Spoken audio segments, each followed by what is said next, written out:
بسم الله الرحمن الرحيم. الرحمن علم القرآن خلق الإنسان علمه البيان. الشمس والقمر بحسبان والنجم والشجر يسجدان والسماء رفعها ووضع الميزان ألا تطغوا في الميزان وأقيموا الوزن بالقسط ولا تخسروا الميزان والأرض وضعها للأنام فيها فاكهة والنخل ذات الأكمام والحب ذو العصف والريحان فبأي آلاء ربكما تكذبان. خلق الإنسان من صلصال كالفخار وخلق الجان من مارد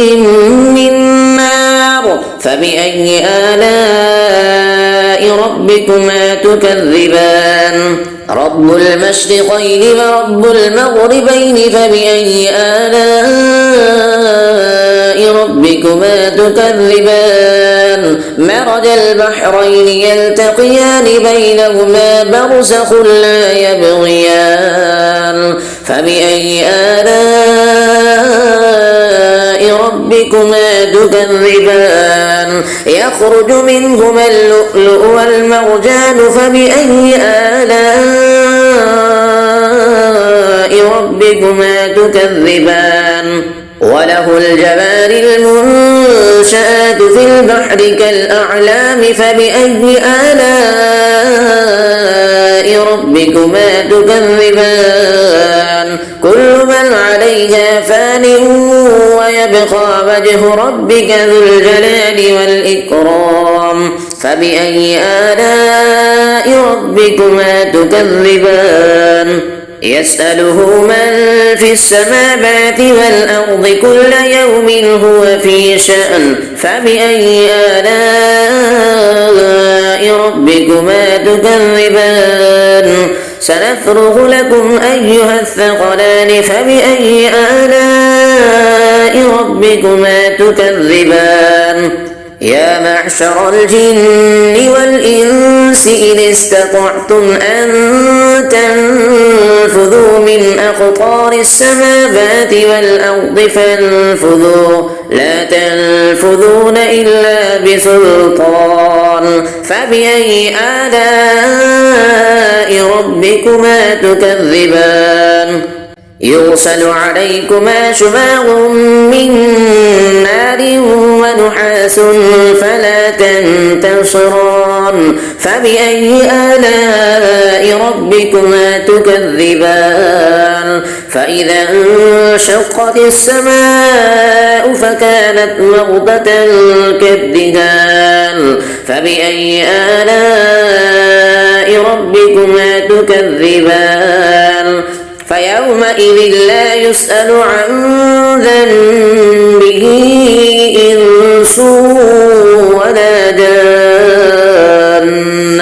فبأي آلاء ربكما تكذبان. يعرف المجرمون بسيماهم فيؤخذ بالنواصي والأقدام فبأي آلاء ربكما تكذبان. هذه جهنم التي يكذب بها المجرمون يطوفون بينها وبين حميم آن فبأي آلاء ربكما تكذبان. ولمن خاف مقام ربه جنتان فبأي آلاء ربكما تكذبان. ذواتا أفنان فبأي آلاء ربكما تكذبان. فيهما عينان تجريان فبأي آلاء ربكما تكذبان. فيهما من كل فاكهة زوجان فبأي آلاء ربكما تكذبان متكئين على فرش بطائنها من استبرق وجنى الجنتين دان فبأي آلاء ربكما تكذبان فيهن قاصرات الطرف لم يطمثهن إنس قبلهم ولا جان فبأي آلاء ربكما تكذبان كأنهن الياقوت والمرجان فبأي آلاء ربكما تكذبان هل جزاء الإحسان إلا الإحسان فبأي آلاء ربكما تكذبان ومن دونهما جنتان فبأي آلاء ربكما تكذبان مدهامتان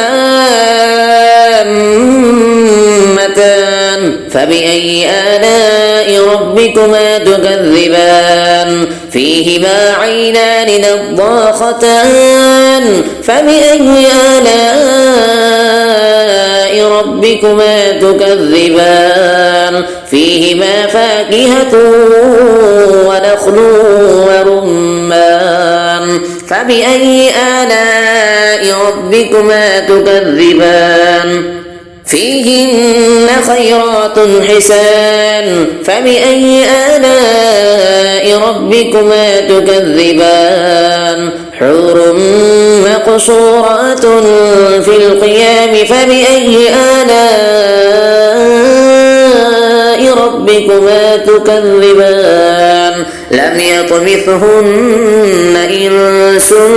قبلهم ولا جان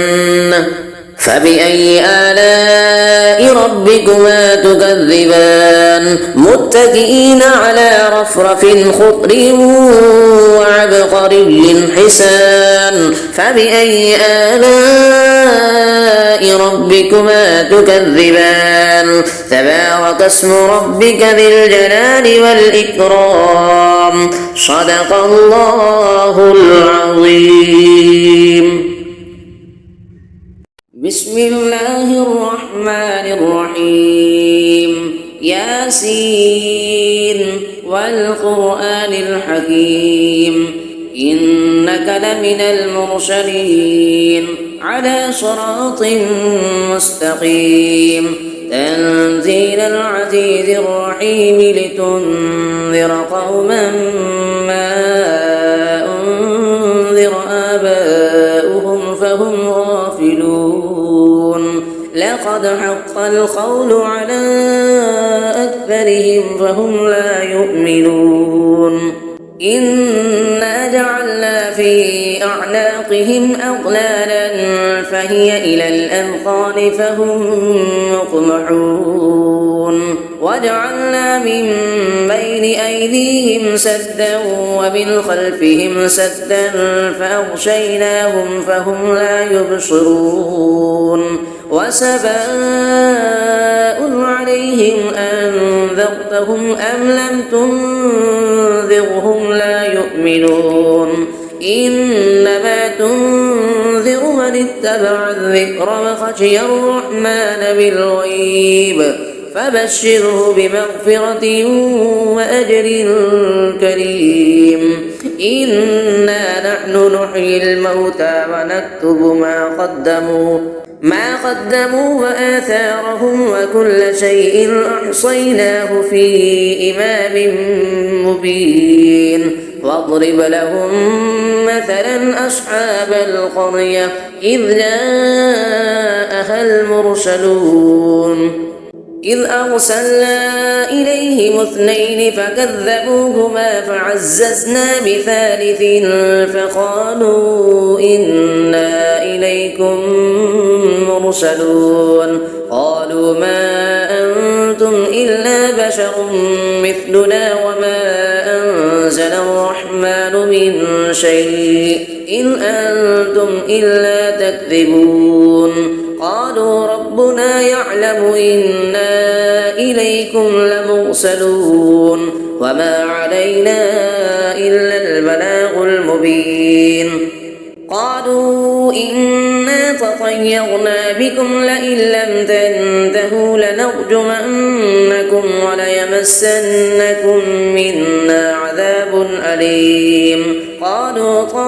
طائركم معكم أئن ذكرتم بل أنتم قوم مسرفون وجاء من أقصى المدينة رجل يسعى قال يا قوم اتبعوا المرسلين اتبعوا من لا يسألكم أجرا وهم مهتدون وما لي لا أعبد الذي فطرني وإليه ترجعون أأتخذ من دونه آلهة إن يردني الرحمن بضر لا تغن عني شفاعتهم شيئا ولا ينقذون إني إذا لفي ضلال مبين إني آمنت بربكم فاسمعون قيل ادخل الجنة قال يا ليت قومي يعلمون بما غفر لي ربي وجعلني من المكرمين وما أنزلنا على قومه من بعده من جند من السماء وما كنا منزلين إن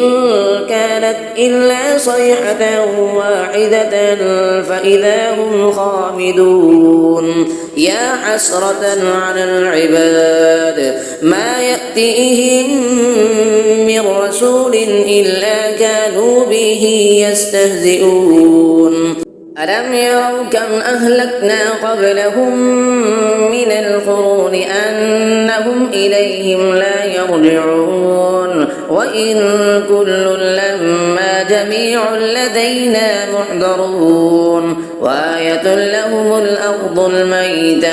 أحييناها وأخرجنا منها حبا فمنه يأكلون وجعلنا فيها جنات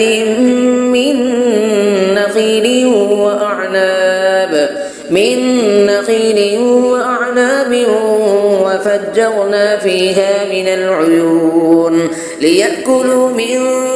ثمره وما عملته أيديهم أفلا يشكرون سبحان الذي خلق الأزواج كلها مما تنبت الأرض ومن أنفسهم ومما لا يعلمون وآية لهم الليل نسلخ منه النهار فإذا هم مظلمون والشمس تجري لمستقر لها ذلك تقدير العزيز العليم والقمر قدرناه منازل حتى عاد كالعرجون القديم لا الشمس ينبغي لها أن تدرك القمر ولا الليل سابق النهار وكل في فلك يسبحون وآية لهم أنا حملنا ذريتهم في الفلك المشحون وخلقنا لهم من مثله ما يركبون وإن نشأ نغرقهم فلا صريخ لهم ولا هم ينقذون إلا رحمة منا ومتاعا إلى حين وإذا قيل لهم اتقوا ما بين أيديكم وما خلفكم لعلكم ترحمون وما تأتيهم من آية من آيات ربهم إلا كانوا عنها معرضين وإذا قيل لهم أنفقوا مما رزقكم الله قال الذين كفروا للذين آمنوا أنطعم من لو يشاء الله أطعمه إن أنتم إلا في ضلال مبين ويقولون متى هذا الوعد إن كنتم صادقين ما ينظرون إلا صيحة واحدة تأخذهم وهم يخصمون فلا يستطيعون توصية ولا إلى أهلهم يرجعون ونفخ في الصور فإذا هم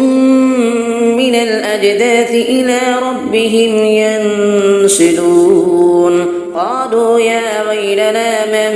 بعثنا من مرقدنا هذا ما بعد الرحمن وصدق المرسلون إن كانت إلا صيحة واحدة فإذا هم جميع لدينا محضرون فاليوم لا تظلم نفس شيئا ولا تجزون إلا ما كنتم تعملون إن أصحاب الجنة اليوم في شغل فاكهون هم وأزواجهم في ظلال على الأرائك متكئون لهم فيها فاكهة ولهم ما يدعون سلام قولا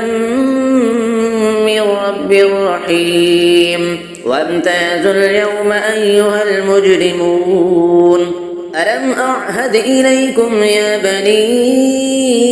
آدم ألا تعبدوا الشيطان إنه لكم عدو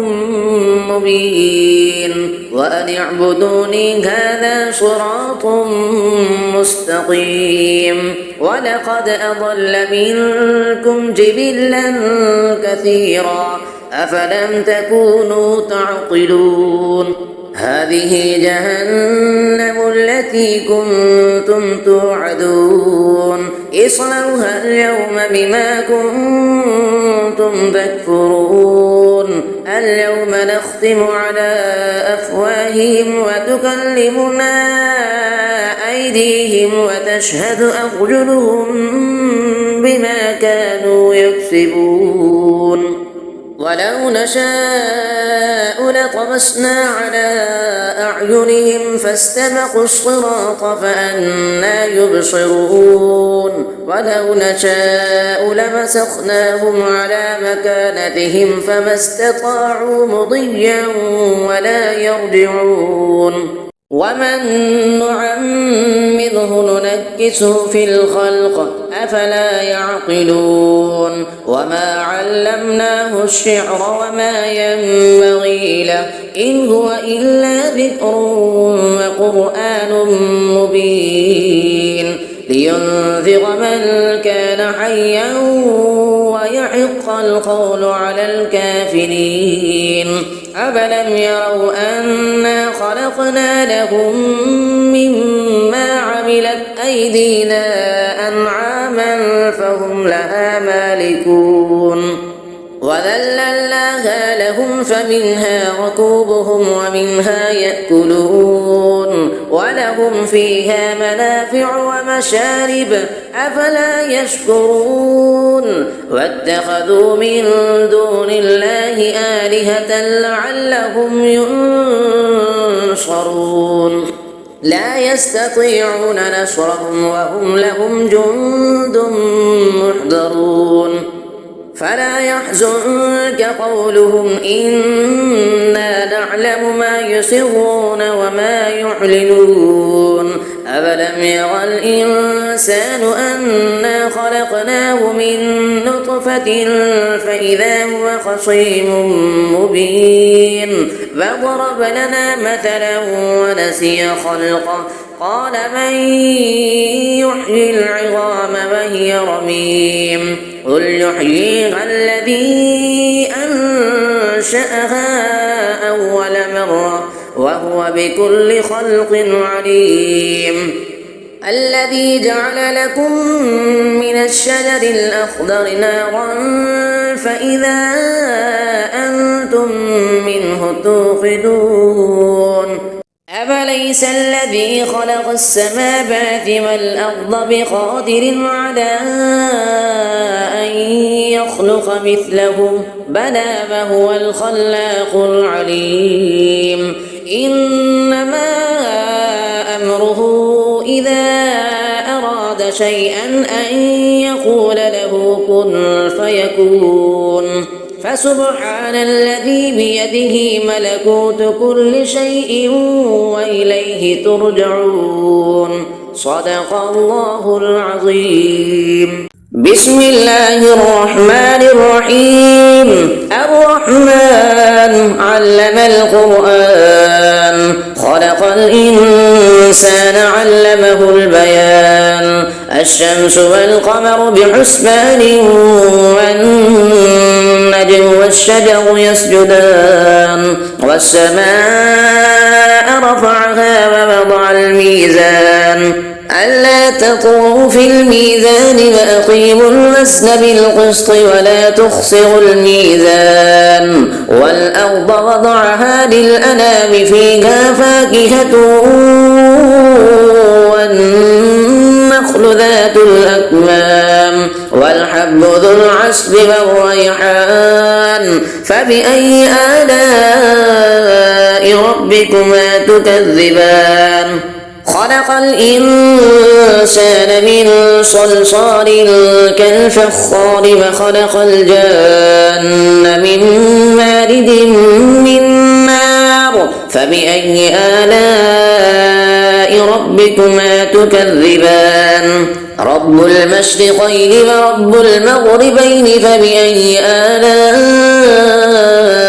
ربكما تكذبان مرج البحرين يلتقيان بينهما برزخ لا يبغيان فبأي آلاء ربكما تكذبان يخرج منهما اللؤلؤ والمرجان فبأي آلاء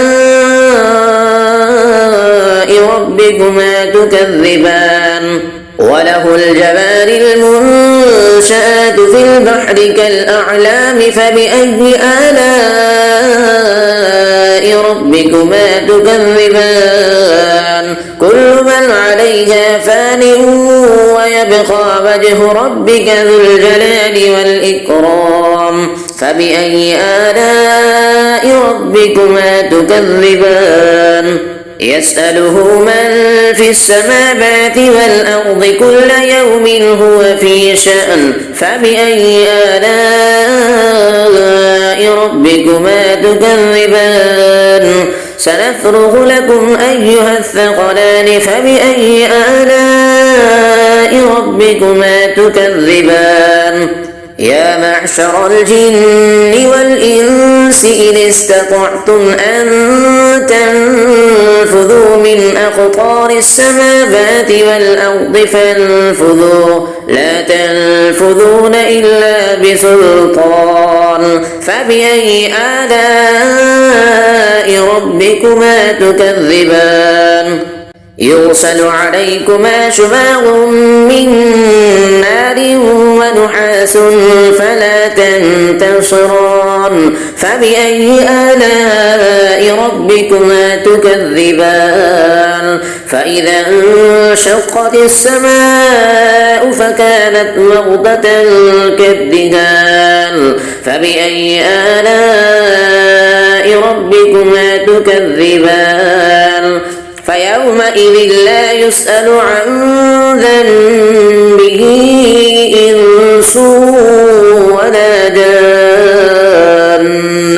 فبأي آلاء ربكما تكذبان يعرف المجرمون بسيماهم فيؤخذ بالنواصي والأقدام فبأي آلاء ربكما تكذبان هذه جهنم التي يكذب بها المجرمون يطوفون بينها وبين حميم آن فبأي آلاء ربكما تكذبان ولمن خاف مقام ربه جنتان فبأي آلاء ربكما تكذبان ذواتا أفنان فبأي آلاء ربكما تكذبان فيهما عينان تجريان فبأي آلاء ربكما تكذبان فيهما من كل فاكهة زوجان فبأي آلاء ربكما تكذبان متكئين على فرش بطائنها من استبرق وجنى الجنتين دان فبأي آلاء ربكما تكذبان فيهن قاصرات الطرف لم يطمثهن إنس قبلهم ولا جان فبأي آلاء ربكما تكذبان كأنهن الياقوت والمرجان فبأي آلاء ربكما تكذبان هل جزاء الإحسان إلا الإحسان فبأي آلاء ربكما تكذبان ومن دونهما جنتان فبأي آلاء ربكما تكذبان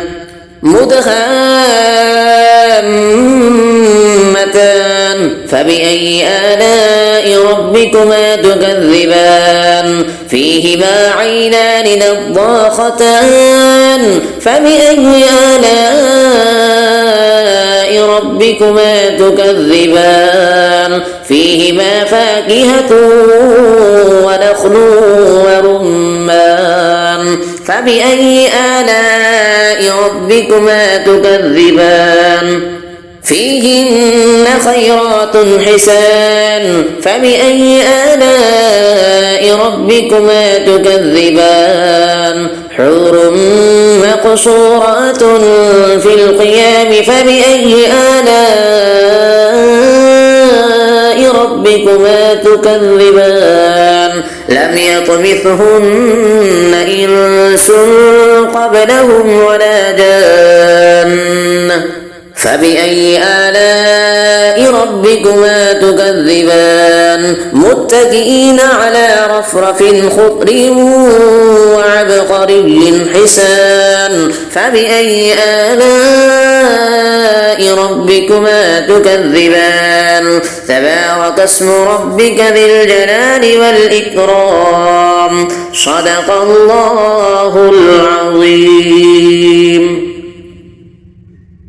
بسم الله الرحمن الرحيم ياسين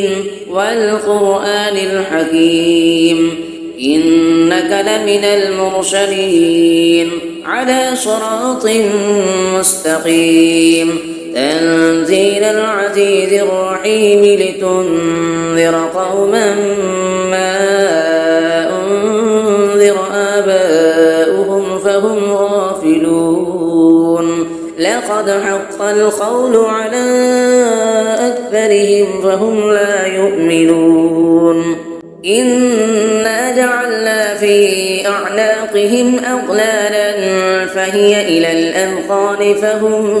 مقمحون وجعلنا من بين أيديهم سدا ومن خلفهم سدا فأغشيناهم فهم لا يبصرون وسواء عليهم أنذرتهم أم لم تنذرهم لا يؤمنون إنما تنذر من اتبع الذكر وخشي الرحمن بالغيب فبشره بمغفرة وأجر كريم إنا نحن نحيي الموتى ونكتب ما قدموا ما قدموا وآثارهم وكل شيء أحصيناه في إمام مبين واضرب لهم مثلا أصحاب القرية إذ جاءها المرسلون إذ أرسلنا إليهم اثنين فكذبوهما فعززنا بثالث فقالوا إنا إليكم مرسلون قالوا ما أنتم إلا بشر مثلنا وما أنزل الرحمن من شيء إن أنتم إلا تكذبون قالوا ربنا يعلم إنا إليكم لمرسلون وما علينا إلا البلاغ المبين قالوا إنا تطيرنا بكم لئن لم تنتهوا لنرجمنكم وليمسنكم منا عذاب أليم قالوا طائركم معكم أئن ذكرتم بل أنتم قوم مسرفون وجاء من أقصى المدينة رجل يسعى قال يا قوم اتبعوا المرسلين اتبعوا من لا يسألكم أجرا وهم مهتدون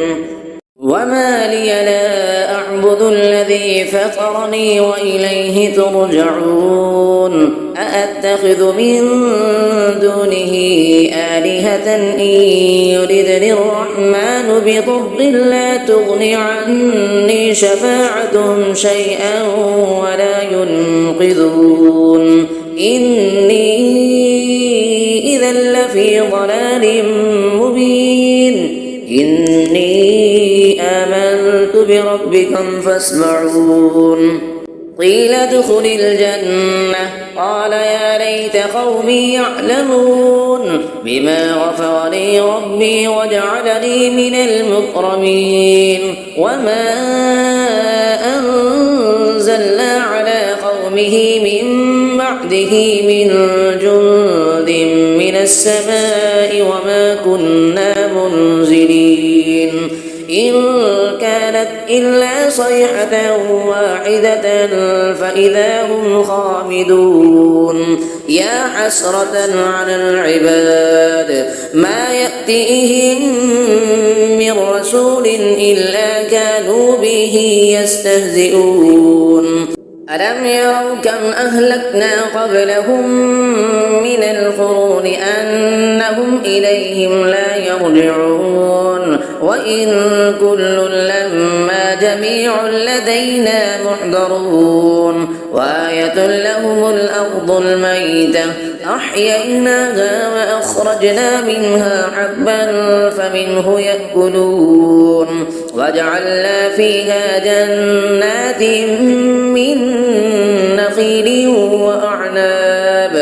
من نخيل وأعناب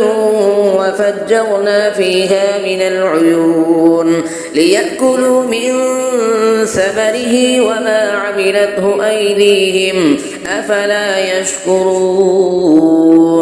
سبحان الذي خلق الأزواج كلها مما تنبت الأرض ومن أنفسهم ومما لا يعلمون وآية لهم الليل نسلخ منه النهار فإذا هم مظلمون والشمس تجري لمستقر لها ذلك تقدير العزيز العليم والقمر قدرناه منازل حتى عاد كالعرجون القديم لا الشمس ينبغي لها أن تدرك القمر ولا الليل سابق النهار وكل في فلك يسبحون وآية لهم أنا حملنا ذريتهم في الفلك المشحون وخلقنا لهم من مثله ما يركبون وإن نشأ نغرقهم فلا صريخ لهم ولا هم ينقذون إلا رحمة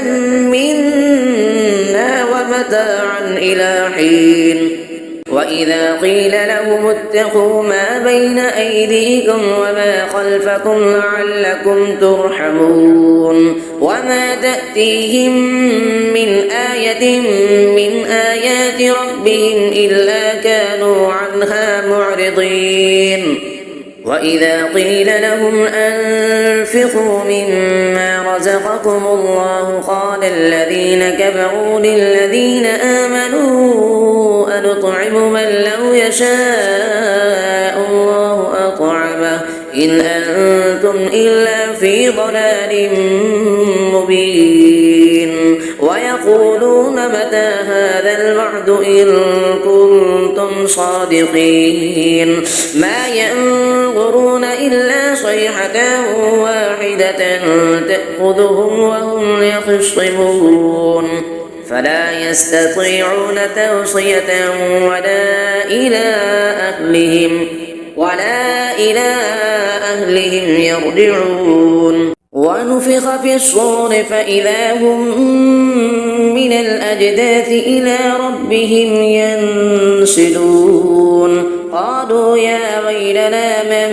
بعثنا من مرقدنا هذا ما بعد الرحمن وصدق المرسلون إن كانت إلا صيحة واحدة فإذا هم جميع لدينا محضرون فاليوم لا تظلم نفس شيئا ولا تجزون إلا ما كنتم تعملون إن أصحاب الجنة اليوم في شغل فاكهون هم وأزواجهم في ظلال على الأرائك متكئون لهم فيها فاكهة ولهم ما يدعون سلام قولا من رب رحيم وامتازوا اليوم أيها المجرمون ألم أعهد إليكم يا بني آدم ألا تعبدوا الشيطان إنه لكم عدو مبين وأن اعبدوني هذا صراط مستقيم ولقد أضل منكم جبلا كثيرا أفلم تكونوا تعقلون هذه جهنم التي كنتم توعدون اصلوها اليوم بما كنتم تكفرون اليوم نختم على أفواههم وتكلمنا أيديهم وتشهد أرجلهم بما كانوا يكسبون ولو نشاء لطمسنا على أعينهم فاستبقوا الصراط فأنى يبصرون ولو نشاء لمسخناهم على مكانتهم فما استطاعوا مضيا ولا يرجعون ومن نعمره ننكسه في الخلق أفلا يعقلون وما علمناه الشعر وما ينبغي له إن هو إلا ذكر وقرآن مبين لينذر من كان حيا ويحق القول على الكافرين أفلم يروا أنا خلقنا لهم مما عملت أيدينا أنعاما فهم لها مالكون وذللناها لهم فمنها ركوبهم ومنها يأكلون ولهم فيها منافع ومشارب أفلا يشكرون واتخذوا من دون الله آلهة لعلهم ينصرون لا يستطيعون نصرهم وهم لهم جند محضرون فلا يحزنك قولهم إنا نعلم ما يسرون وما يعلنون أفلم ير الإنسان أنا خلقناه من نطفة فإذا هو خصيم مبين فضرب لنا مثلا ونسي خلقه قال من يحيي العظام وهي رميم قل يحييها الذي أنشأها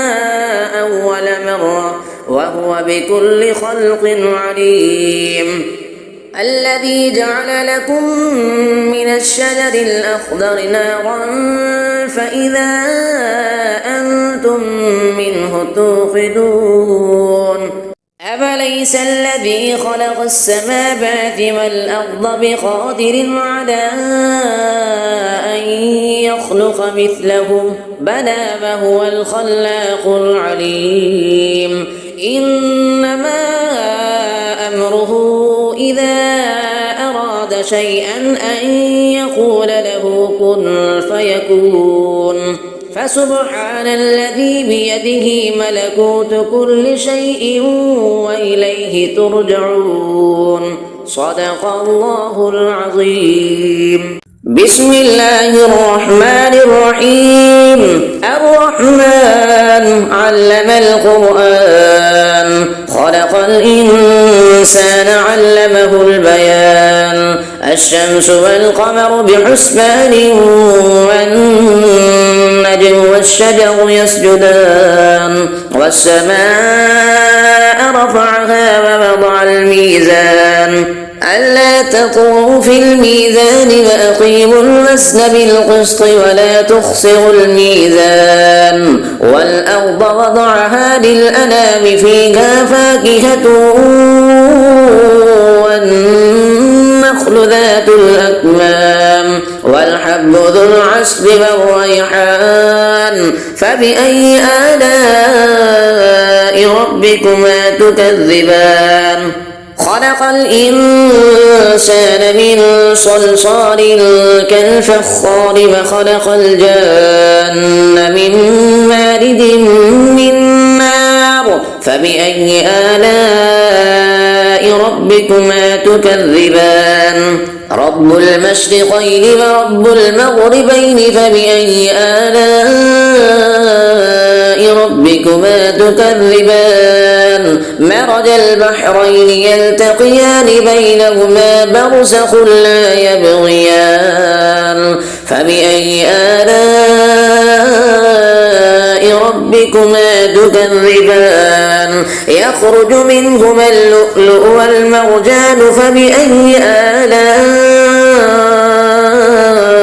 ربكما تكذبان وله الجوار المنشآت في البحر كالأعلام فبأي آلاء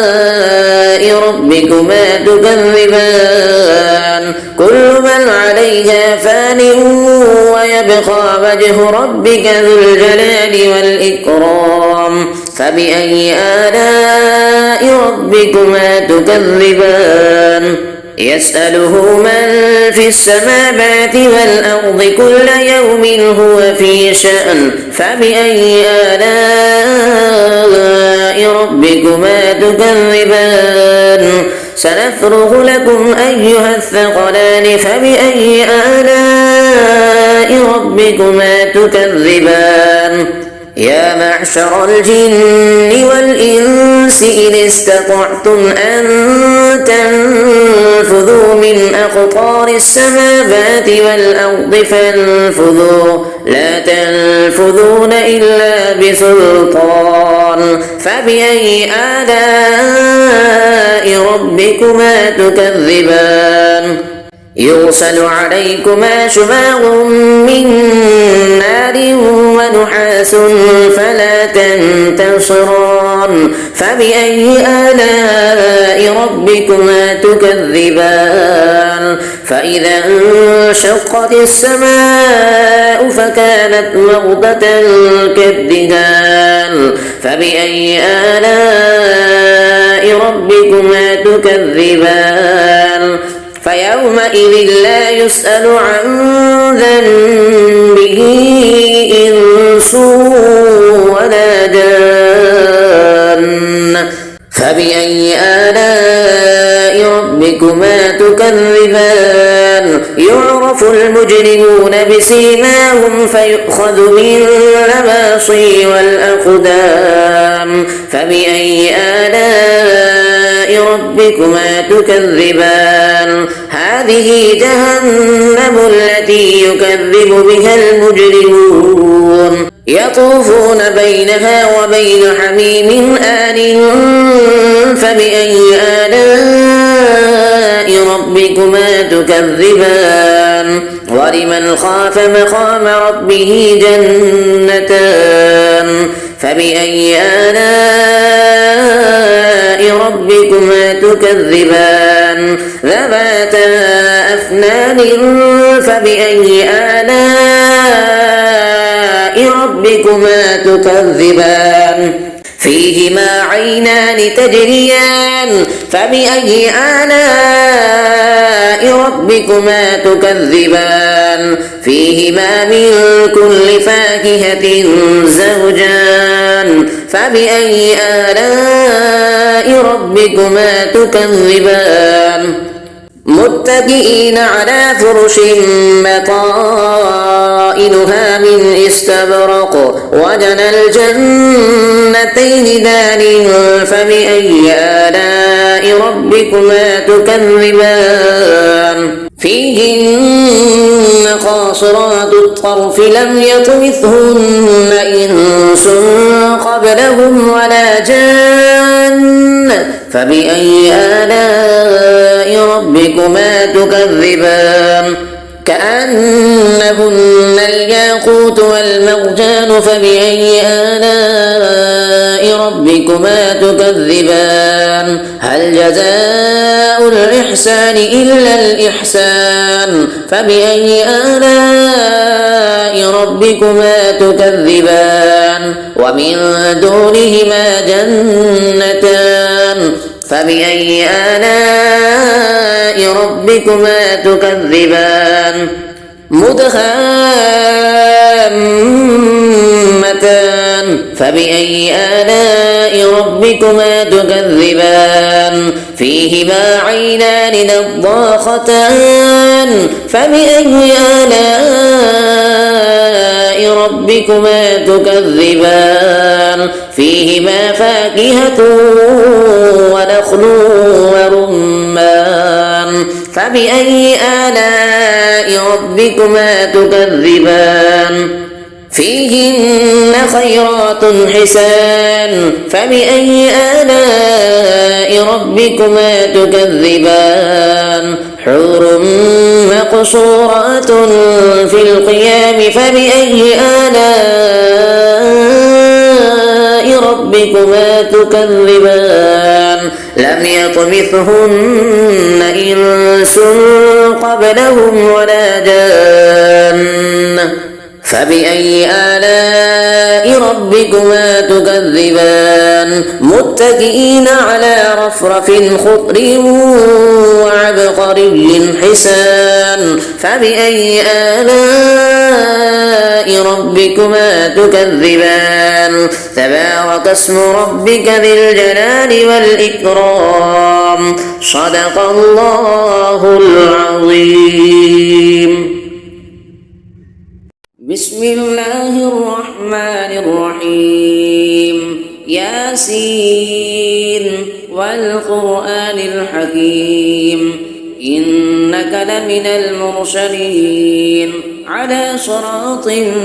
مستقيم تنزيل العزيز الرحيم لتنذر قوما ما أنذر آباؤهم فهم غافلون لقد حق القول على أكثرهم فهم لا يؤمنون إنا فجعلنا في أعناقهم أغلالا فهي إلى الأذقان فهم مقمحون وجعلنا من بين أيديهم سدا ومن خلفهم سدا فأغشيناهم فهم لا يبصرون وسواء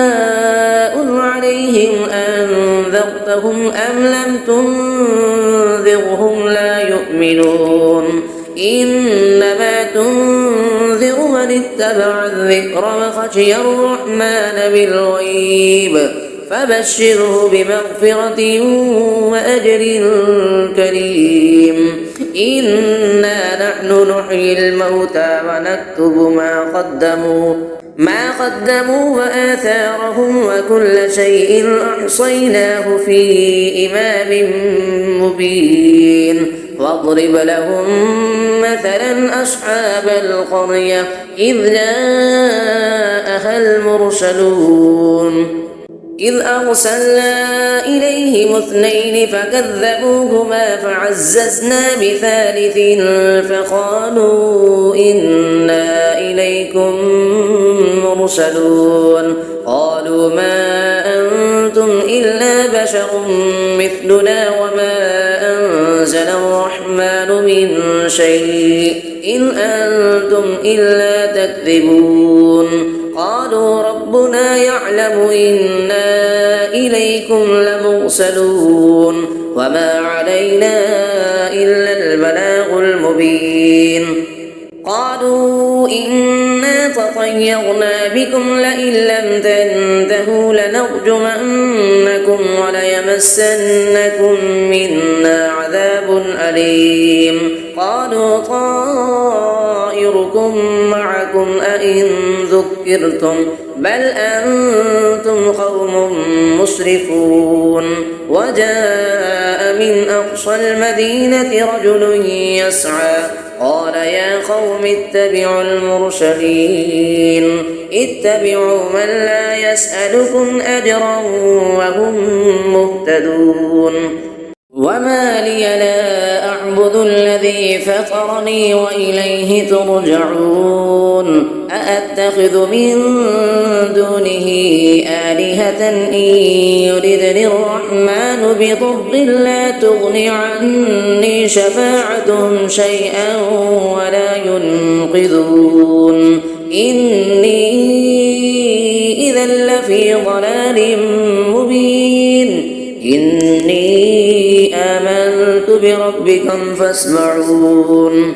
قيل ادخل الجنة قال يا ليت قومي يعلمون بما غفر لي ربي وجعلني من المكرمين وما أنزلنا على قومه من بعده من جند من السماء وما كنا منزلين إن كانت إلا صيحة واحدة فإذا هم خامدون يا حسرة على العباد ما يأتيهم من رسول إلا كانوا به يستهزئون ألم يروا كم أهلكنا قبلهم من القرون أنهم إليهم لا يرجعون وإن كل لما جميع لدينا محضرون وآية لهم الأرض الميتة أحييناها وأخرجنا منها حبا فمنه يأكلون وجعلنا فيها جنات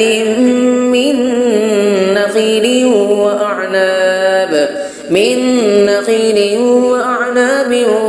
وفجرنا فيها من العيون ليأكلوا من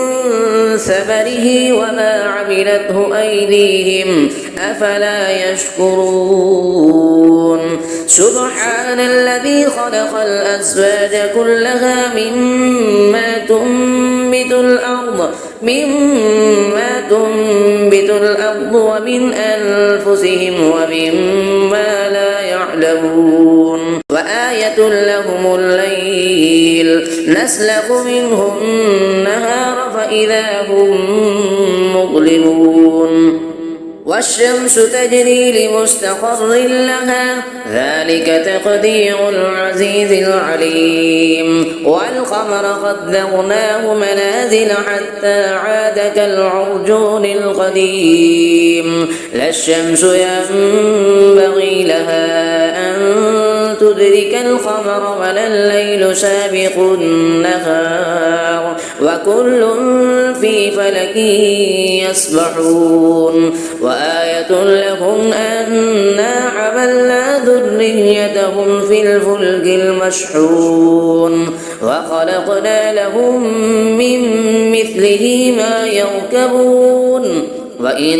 نشأ نغرقهم فلا صريخ لهم ولا هم ينقذون إلا رحمة منا ومتاعا إلى حين وإذا قيل لهم اتقوا ما بين أيديكم وما خلفكم لعلكم ترحمون وما تأتيهم من آية من آيات ربهم إلا كانوا عنها معرضين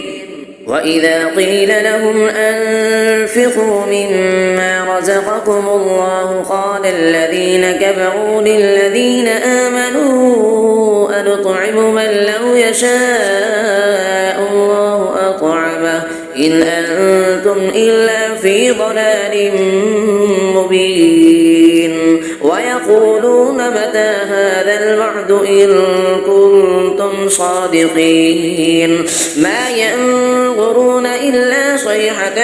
واحدة تأخذهم وهم يخصمون فلا يستطيعون توصية ولا إلى أهلهم يرجعون ونفخ في الصور فإذا هم من الأجداث إلى ربهم ينسلون قالوا يا ويلنا من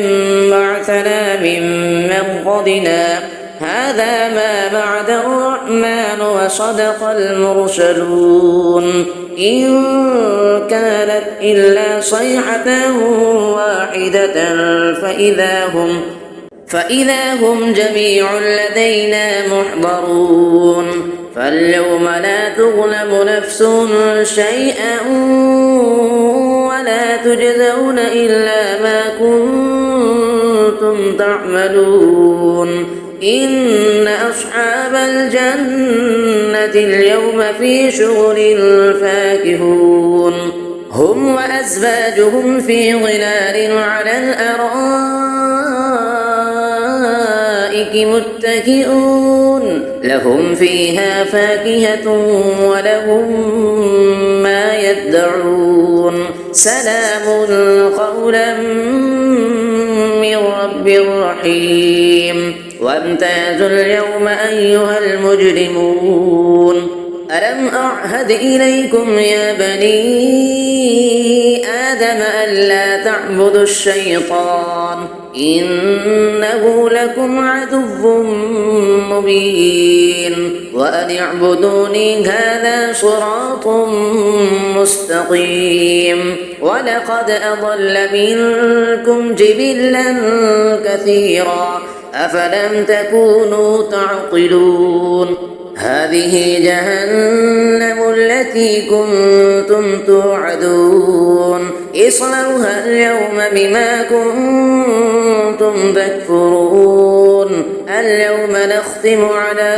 أفواههم وتكلمنا أيديهم وتشهد أرجلهم بما كانوا يكسبون ولو نشاء لطمسنا على أعينهم فاستبقوا الصراط فأنى يبصرون ولو نشاء لمسخناهم على مكانتهم فما استطاعوا مضيا ولا يرجعون ومن نعمره نعيده ننكسه في الخلق أفلا يعقلون وما علمناه الشعر وما ينبغي له إن هو إلا ذكر وقرآن مبين لينذر من كان حيا ويحق القول على الكافرين أفلم يروا أنا خلقنا لهم مما عملت أيدينا أنعاما فهم لها مالكون وذللناها لهم فمنها ركوبهم ومنها يأكلون ولهم فيها منافع ومشارب أفلا يشكرون واتخذوا من دون الله آلهة لعلهم ينصرون لا يستطيعون نصرهم وهم لهم جند محضرون فلا يحزنك قولهم إنا نعلم ما يسرون وما يعلنون أفلم يرى الإنسان أنا خلقناه من نطفة فإذا هو خصيم مبين فضرب لنا مثلا ونسي خلقه قال من يحيي العظام وهي رميم قل يحييها الذي أنشأها أول مرة وهو بكل خلق عليم الذي جعل لكم من الشجر الأخضر نارا فإذا أنتم منه توقدون أفليس الذي خلق السماوات والأرض بقادر على أن يخلق مثلهم بلى وهو الخلاق العليم إنما أمره إذا أراد شيئا أن يقول له كن فيكون فسبحان الذي بيده ملكوت كل شيء وإليه ترجعون صدق الله العظيم.